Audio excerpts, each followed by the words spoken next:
അത്യാവശ്യം കുഴപ്പമില്ലാത്തൊരു പേപ്പർ. അത് നന്നായിട്ട് പ്രിപ്പയർ ചെയ്ത് എക്സാം ഹാളിൽ പോയൊരു ഫീലായിരുന്നു കേട്ടോ. ഈ ഒരു കേക്ക് എല്ലാം ഡിസൈൻ ചെയ്ത് കഴിഞ്ഞിട്ട് ഇങ്ങനെ കണ്ടപ്പോൾ ഉണ്ടായിരുന്നത്.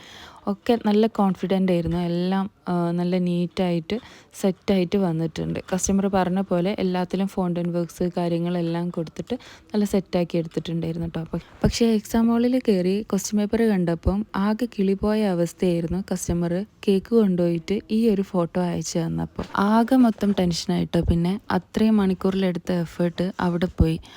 പക്ഷേ കസ്റ്റമർ തന്ന ഫീഡ്ബാക്കും ഈ ഒരു വീഡിയോസും എല്ലാം കണ്ടപ്പോൾ എത്രയും ടഫായാലും എക്സാം പാസ്സായല്ലോ എന്നുള്ള ഒരു ഫീലായിരുന്നു കേട്ടോ. അപ്പോൾ ഇതുപോലെ നിങ്ങൾക്കും വല്ല എക്സ്പീരിയൻസ് ഒക്കെ ഉണ്ടെങ്കിൽ ഒന്ന് കമൻറ്റ് ചെയ്യണേ. അപ്പോൾ പേജ് ഇഷ്ടപ്പെട്ടാൽ ലൈക്ക് ചെയ്യാനും ഫോളോ ചെയ്യാനും മറക്കല്ലേ കേട്ടോ.